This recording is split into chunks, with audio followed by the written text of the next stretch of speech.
जय माता दी दोस्तों। आज मैं आपके लिए लेकर आई हूँ गुप्त नवरात्रि के दूसरे दिन सुनी जाने वाली माँ तारा की कथा। और इसके साथ ही मैं आपको बताऊंगी कि इस दिन आपको किस मंत्र का जाप माँ तारा को प्रसन्न करने के लिए करना चाहिए। तो आइए दोस्तों सुनते हैं यह पौराणिक कथा। गुप्त नवरात्रि के दूसरे दिन माँ तारा की पूजा की जाती है और माँ तारा की कथा समुद्र मंथन से जुड़ी हुई है। पौराणिक कथा के अनुसार जब देवता और दानव मिलकर वासुकी नाग की मदद से समुद्र मंथन कर रहे थे, तब सबसे पहले समुद्र मंथन में जो चीज निकली वो था विष का घड़ा। यह विष इतना खतरनाक था कि इसकी ज्वाला से सभी देवतागण भयभीत हो गए। उनका तेज कम पड़ने लगा।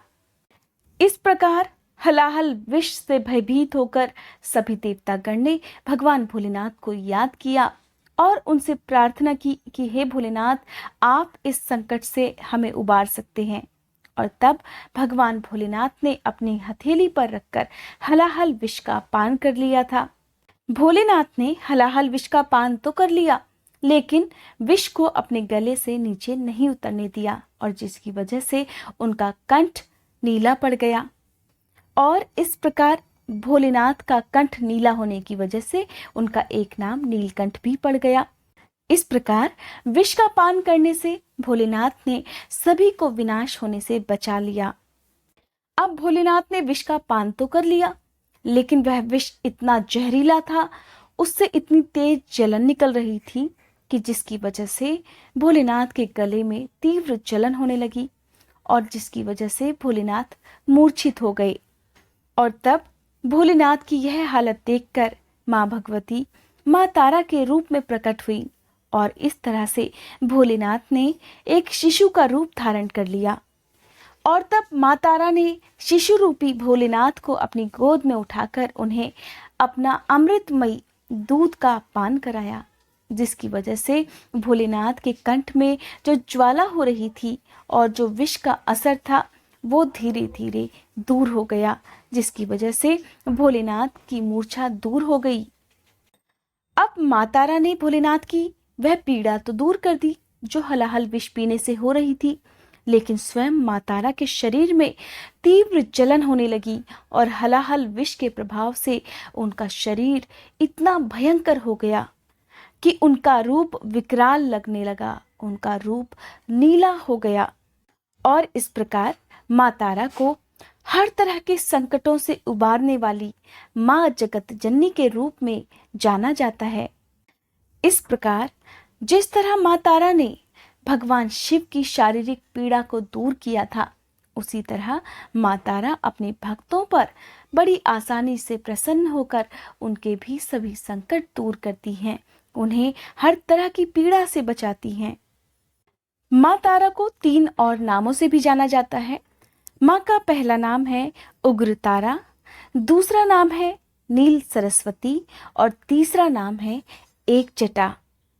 आइए दोस्तों, अब जानते हैं कि हमारे देश में माँ तारा के मंदिर कहाँ कहाँ पर स्थित हैं। माँ तारा के मंदिर से जुड़ी हुई एक कहानी है।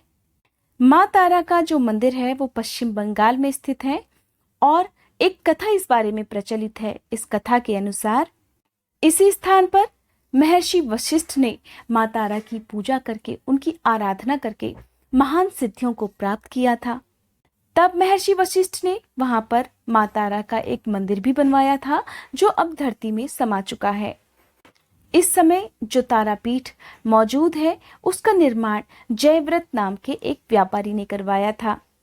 एक बार जयव्रत नाम का ये व्यापारी अपने काम की वजह से माँ तारापीठ के पास के एक गांव में पहुंचा।